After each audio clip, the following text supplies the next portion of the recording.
Pigweed here. Today we review an IPA and ask, has the CIA developed methods of mind control?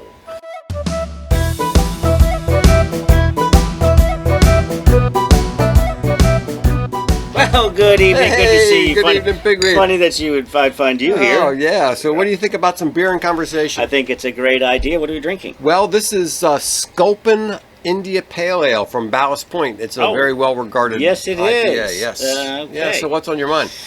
I was watching Zoolander. Have you seen Zoolander? I have not. The Ben Stiller classic. I tend to steer away from movies where a guy is acting that way.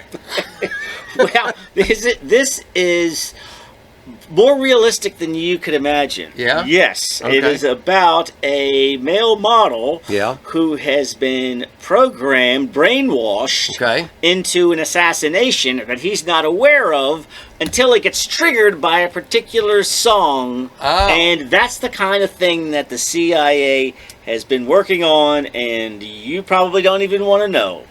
Well, you know, every once in a while I hear a song and I want to kill somebody. So I wonder. That's not, yeah.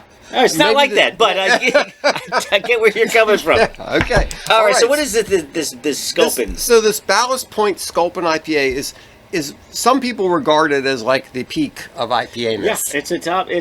It's a top one. It's a top every year. Yeah. Do you give you some? You got some ABVs? You got? Well, I don't know. Yeah, get in there. Let me get get some numbers off this thing. So it's 7% by volume, and it's got a really ugly fish on the can. Ooh, gosh. Which kind of reminds me of a toadfish, but not quite. Right. Yeah. Right. And otherwise, it's not giving me a whole lot of details. All right.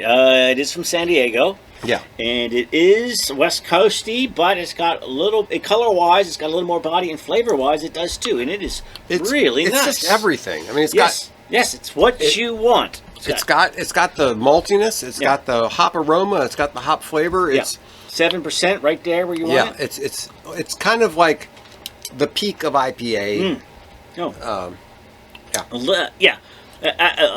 A little danker. Yes. It's got a little bit of East Coastiness to it. In a way, it's a little much. Yeah. In a way, it's a little much. But if you're kind of curious, like some people say that the way to understand a flavor or a idea is to take it like too far. If you want to push your palate, let's say. If you want to push your palate, this is a good one to try. That's very nice. Very nice.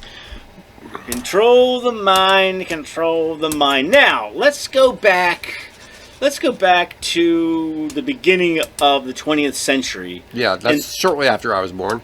And wouldn't it be nice if there was a truth serum? Right? Yes. Something that you say, all right, we want to know where all the bombs are hidden, Mr. World War I guy. So I'm not telling you. We capture some officer from the other side, and we give them this magic truth serum, and they have to tell us the truth. Right. They've been trained, no matter what it is, they just can't stop running their mouths. Yeah. Well, if that was, and this is like the beginning of chemistry. Yeah. This is the age. This is better living through chemistry. Yes. Isn't that a good idea? Isn't that something you would want your military to pursue? You would want your military to have and the other military not to have. That's for sure. And so the goal of a truth serum is it's a very powerful thing. The idea that you could capture somebody and say, okay, where are your troops? Where are they headed? You can torture me all you like. I'm not going to torture you. We're just I going to will never give you that. Yeah. Here, have some orange juice. That's right. And they just spewing. And then they just start telling you the truth. Yeah. That would be delightful. Great. Yeah.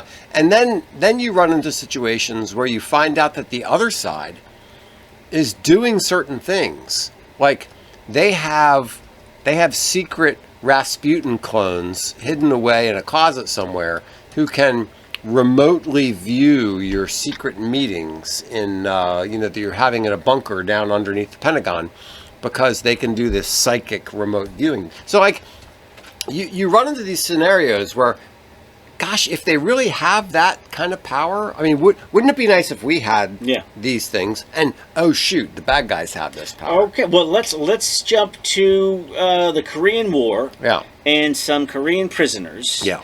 And how's that going? Yeah. So unfortunately, the Koreans figured out some really good ways to basically get people on their side. They had a bunch of American prisoners of war who were confessing to doing things that they didn't actually do. And so our reaction is, why would you torture somebody into saying something that you're not extracting any positive information out of them? Yeah. So it's like, I want you to tell me that this thing happened. Well, I mean, if it didn't happen, what good does it do you? So by them confessing to things that didn't happen, our reaction was what? Well, we thought, how in the world did they do that? And we need to learn how to do that. But here's the thing. Torture doesn't work. No. Torture doesn't bring about They'll tell you anything. Yes. It doesn't bring about the result that you want to bring about. So what a lot of people have discovered, and the North Koreans apparently discovered this, was, being friendly, getting them on your side, winning their confidence, that kind of thing, does so much more to try to get information out of people. And I got this spooky story to tell you. Feel free. Okay. So apparently Reverend Sun Myung Moon was involved in the Korean War and learned some of this mind control kind of stuff that the Koreans did in the Korean War. And he applied it to the Unification Church. And when I was in college, I knew this. I was doing some political stuff on campus, and there was a guy from the Moonies who was kind of working with us. And I didn't care that he was a Moonie. He was working with us on this political idea. Right. And a friend of mine, a Korean woman, met this guy.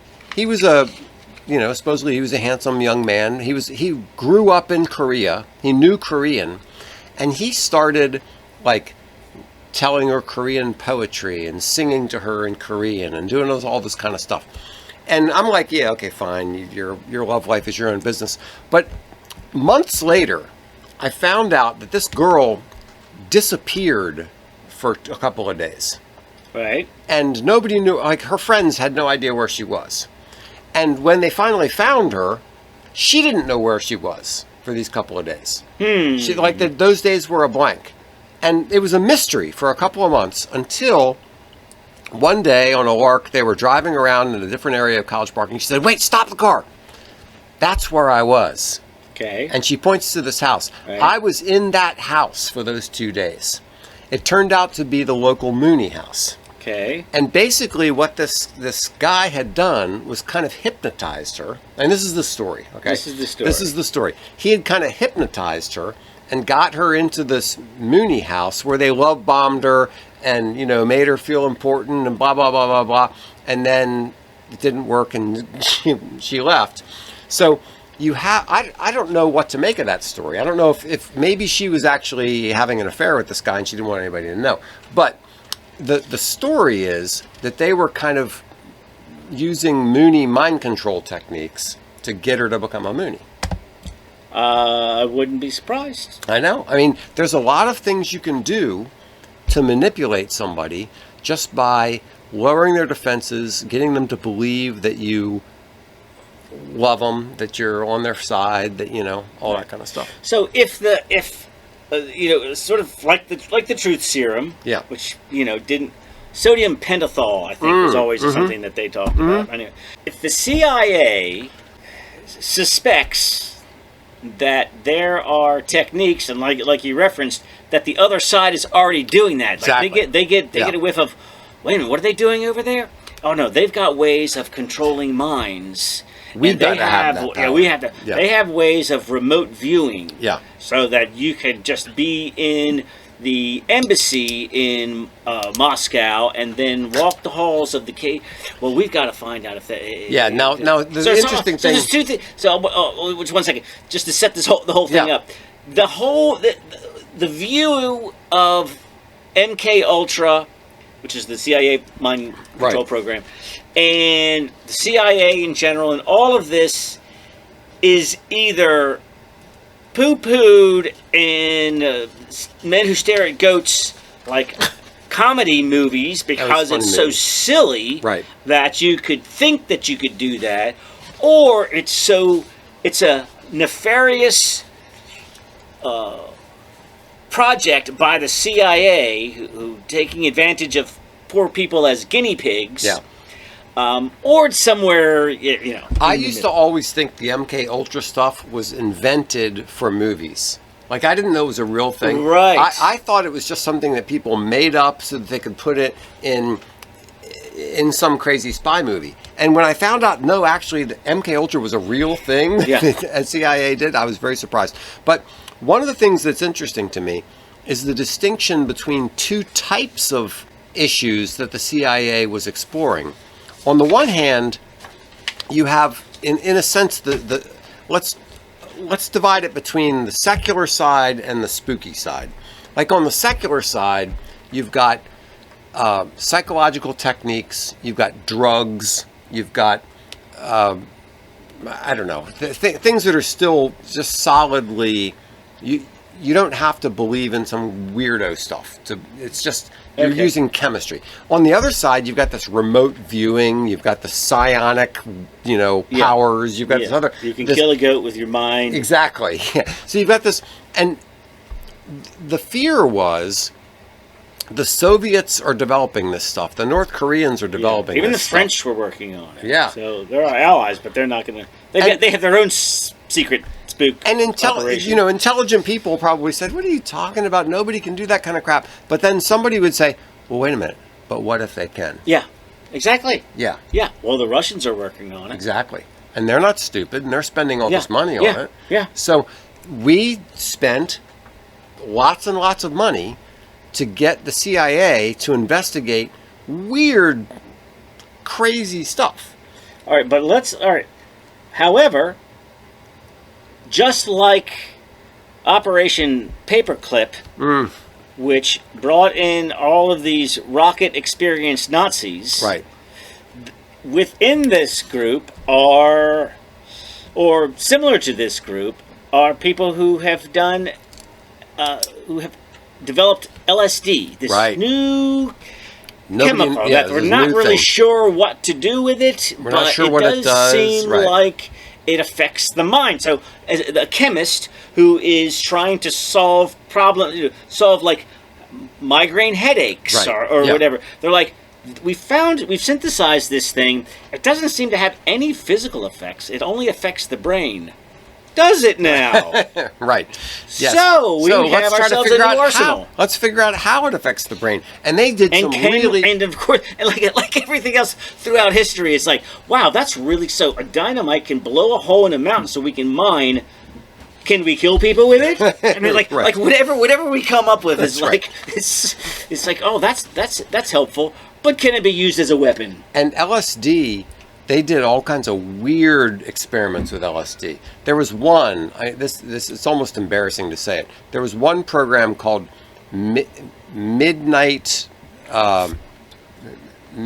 Orgasm or something like that, where what they did was they took over a brothel. Yeah.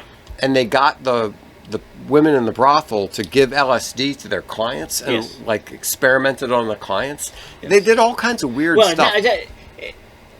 So this is the unethical aspect of it. Well, first off, you're supposed to have informed consent. Yes. This is clearly not that. The other is, so a woman brings the guy into a brothel, and there's just a CIA guy in a chair behind a two-way mirror. Watching the whole thing. All right, filming, so that's a little weird. It's a little unethical. It's a little weird. But yes, let's just see what happens. So there are tests where the subjects know that they're in a test and this is what's going on. Then you had these tests where, but what happens if the person has no idea what's about to occur? So they're trying to figure out, like, okay, this chemical induces these strange mental states. So they want to see, well, how far can we take that? Yes, and can we take that? How can we weaponize it? Is really what the point is. So how can we use LSD to get a person into a state where we can manipulate them, where we can control them, serum them, right? Yes, where we can turn them into assassins. Exactly, all these different things. And in a way, that's not an unreasonable thing to do. Exactly right. Exactly. That's what I'm saying. So in retrospect, you're like, this is so goofy. People trying to like, what number am I holding up behind the things and using your mind, the ESP mind. Yes. All of that sounds so dumb. So silly, but what if you can? Yes. What if you can is what they're in their minds. Yes, and exactly. it's not unreasonable or yeah. Well, here we are over here hiding behind our materialist skepticism. Yeah. And the Soviets are doing this. Well, we better figure out whether it's actually possible. Right. You see somebody in another room. What are they wearing? And then with your remote mind, you figure it out. That is a more powerful weapon than anything we've developed. Why wouldn't you try? It is silly. But you also have some people who are so intuitive and so clever at manipulation that they can make you think that they know things that they don't know. Well, I mean, that is the whole nature of palm reading. Yes, and horoscopes. Mentalist. And yes, exactly. Did you see The Mentalist with Joe Rogan? I did. No, not with Joe Rogan. It was Joe Rogan, and he's like, he guesses Joe Rogan's PIN number. Wow. He says, all right, Joe, don't give me a real PIN number. Just give me any number. Mm-hmm. Right now, quick. Mm-hmm. Boom. And he goes down. He says, 2020. Mm-hmm. Like, okay, men always go up. Is your first number a 1? He says, yes. He says, I don't want you revealing my whole thing. So he has this little chalkboard. Yeah. And he goes through, he says, well, you did a double. So I'm guessing there's repeating numbers in there. Wow. And finally he turns around and goes, is this your PIN number? And Joe says, I don't like that. So, I mean, yes, there are techniques. There are techniques. And yes. the people who all right, people in the audience, I'm sensing, is there a Bob here? Yeah. Your uncle, is he your uncle? I'm saying he's, and he has cancer. And he has yes. And the next thing you know, the guy's in tears because he's communicating with that skill. Yes. But it's just a skill. It's just a skill. It's a way to read a crowd. It's a way to, because, when you have a big crowd, somebody has an Uncle Bob with cancer. Yeah. Or the evangelical church guy. Yes. He's So the idea of brainwashing in that sense of like you're going to take an idea that the person has never had, stick it in their brain. They're not going to know that they have the idea, right? And then you're going to trigger it later. Yeah, that's not going on. But these other things that you would call, the cult techniques, yes, to make you feel attached to the crowd. Yeah, I mean. You could call it I think just brainwash has just become a generalized term, but yes and no. Do you need to be deprogrammed, kidnapped by your parents, taken out of the Hare Krishna cult, and then put in a room with? The thing is that in a way, the CIA was being very admirably agnostic about. Well, we don't really know what the limits of these things are. I mean, in a way, that was a good thing because you don't want to have such a doctrinaire position on, well, these are the limits of human intelligence or these are the limits of whatever, that you exclude things. And they were saying, no, wait a minute. We don't really know if that's true. We want to say, okay, so I used to take the MARC train, and I sat next to this guy who was really into meditation. Okay. And he would tell me that he would go into these meditative states and talk to his spirit guide and learn all this fancy stuff. And I said, look, I don't doubt that you have the experience of that, but I doubt that you're getting anything. Tell you what, tonight, why don't you do that and ask your spirit guide for my Social Security number? And if you tell me tomorrow what my Social Security number is, then I'll believe that there's some validity to it. So the problem is people have these experiences. They have this weird stuff going on, and you don't know, how far does it go? What are the limits of that? And it's smart to try to test the limits, because in some ways we find out this is complete BS and it doesn't mean anything. But in other cases we find out, well, wait a minute. No, people can actually manipulate people by, like the guy on the Rogan show. you know? Yeah.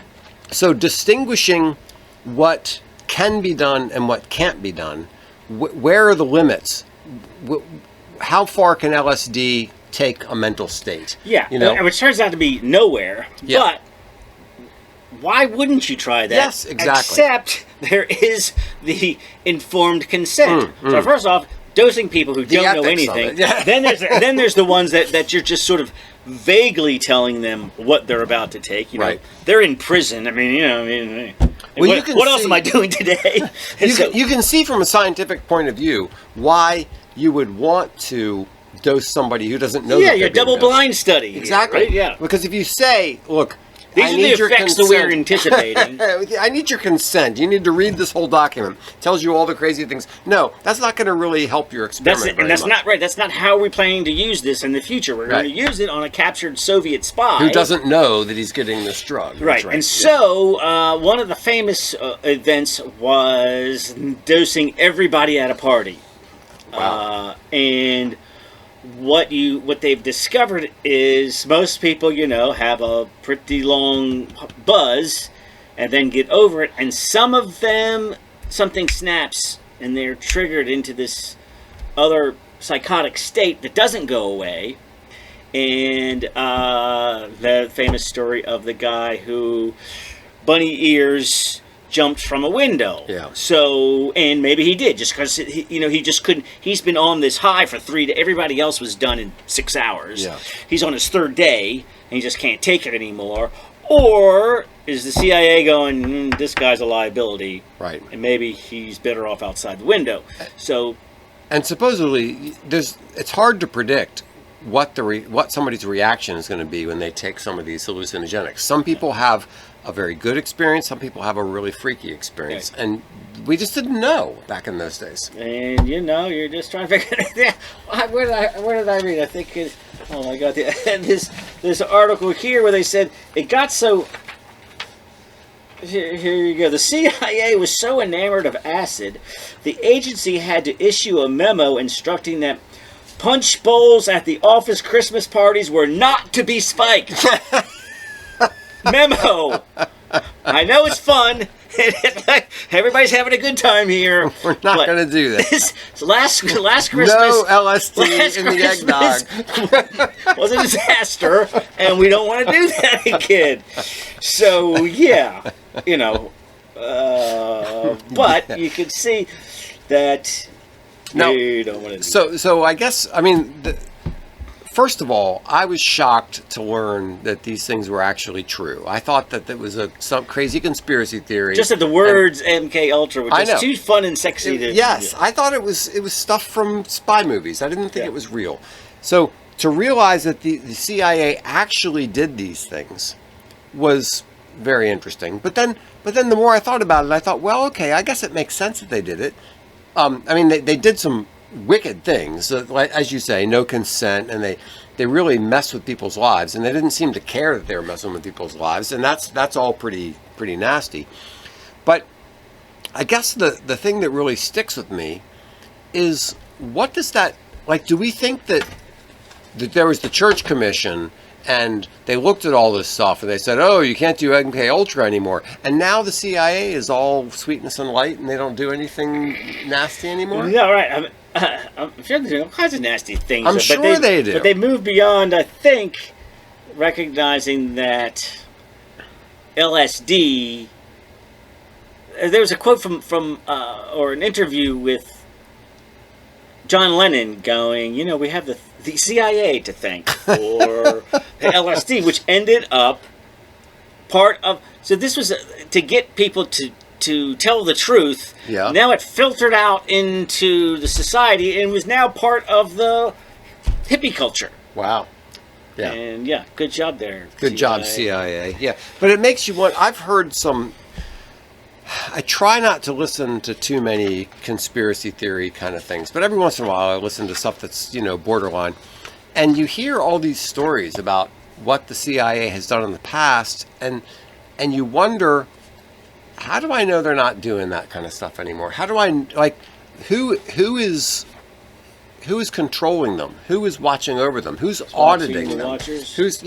And sometimes you think, like, well, nobody can control what. If the CIA wants you out, then they're going to get you out.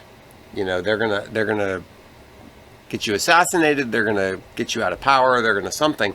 And the fact that they were able to do these things in the 50s and 60s makes me wonder, like, what are they doing now? Yeah.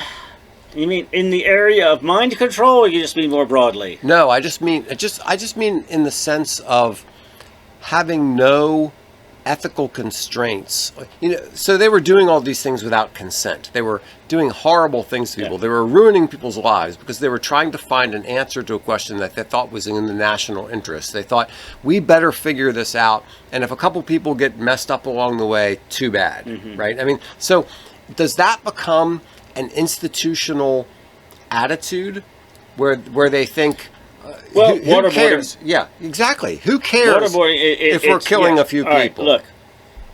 Yeah, is it torture? Yeah. What if the information I get stops a 9/11? And once you get that, and once you get to that point, I'm sympathetic to that 97%, but I'm also like, it is torture, and are you getting valid information? Yeah. But also, clearly, our truth serum project didn't work. Didn't do anything. If you're down to pouring water down somebody's throat in the most medieval torturous situation, right? It's like, I think they thought we're going to get to a better living through chemistry. We're going to find access to the brain through LSD, and we won't have to put people on the rack and put them in the Iron Maiden to get information out of them, proper information. You just get them to freely. Now, I think one of the ways they've done it is just like a Chinese spy. She's super hot and gets you in bed, and then you just tell her all your secrets. I think I get the impression. I don't know if this is true, but I get the impression that we've finally learned that regular old methods of being friendly with somebody, seducing them, that kind of stuff, telling them they're super cool, and is way more effective than all these other kinds of methods. But I don't know. I still have this underlying suspicion.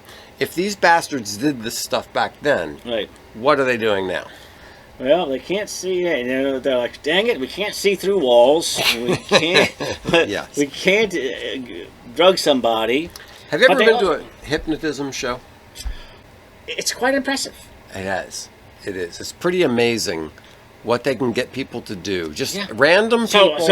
So if you can make a random person prance around on stage thinking they're naked, you can't do. I guess you have to be a willing participant. Yes. So if you were being interrogated, you just couldn't go up and then go wave the watch in front of them, and right? Yeah. They have to be willing. Yes. And maybe that's why that's not an effective way. But, however, to your point, it is pretty amazing. It is pretty amazing. So it leads to the assumption that there are ways to tap into the mind. In, other like backdoor ways to get into the mind. And what we see when we, go and see a hypnotism show, we see voluntary cooperation, but is there involuntary cooperation? Are there ways to do that other ways? And so, I'm sure they've tried. And then the other question is, like, all this stuff is so primitive, these drugs and these weird things that they're doing. Nowadays we have technology. And what are they doing today with technology to experiment on us? Or will there be a time when they just with skull probes they can see what you're thinking? Yes. Like we can put your. And they don't even have to put it on your head. They can just like remote sense. Well, I mean, we're already at the point in terms of like paralysis research of people controlling things with their minds. Yes. So if we can figure out how the mind can move things physically, then you find out where in the brain. It's like in Clockwork Orange, where you can what if there? And actually, this shouldn't be far away. Where you have somebody in custody, yeah, and you hook up some brain probes, and you're like, have you ever been to this location? yes. And you can tell. And you can tell if they're lying or telling the yeah, truth. Yeah. Because there will be a certain spark in their brain that they can't control. Like, right. I have been there. Yeah. And you show them an image. You show them an image, yeah. and you see how they respond and to see it. how the brain responds. Right. Yeah. So I mean, I support that kind of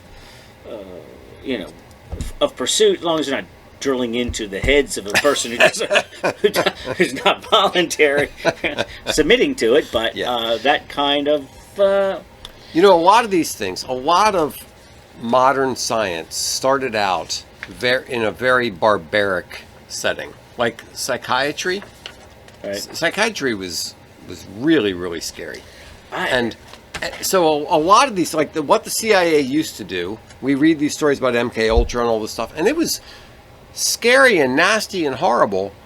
And it seems as if things have kind of gone in a better direction, generally speaking. Psychiatry isn't as horrible as it used to be, although, I mean, there's still horrible things psychiatrists do. But it seems like things have... I listened to a great podcast about the history of the forerunner of lobotomy. Oh, and I mean, it really caught on and was really seen as this is a way to help people. A way to help people, and the way that how you can get public sentiment behind things before you recognize the disaster, but just like an ice pick and scrambling the front of the brain. I know. It's terrible. Yeah. But then you have people who are really nuts, that you help them, but now they're kind of they're docile, but drooling and. But at least they're not. They're not a threat to themselves and everybody else. Yeah. And then you take that too far to the point where, and then you realize, that's probably not a good idea. But just historically, you can see patterns like that where, like, wow, that's we really did that, and everybody was on board. Yeah. Like Prohibition. I mean, what were they thinking? Nut jobs. All right. So what's your takeaway from all this? My takeaway from all of this is, I guess we should be pursuing any advantage, but not to the exclusion of all ethical principles. Right. Yeah, that's fair. So my takeaway is, next time you think a conspiracy theory is weird, go back and find out what the CIA really did, and then ask, is it really that weird? No. All right, Alex Jones. There we go. Yeah. Cheers. Thanks so much for listening to Beer and Conversation with Pigweed and Crowhill. Remember to visit us at pigweedandcrowhill.com or send us an email at pigweedshow@gmail.com.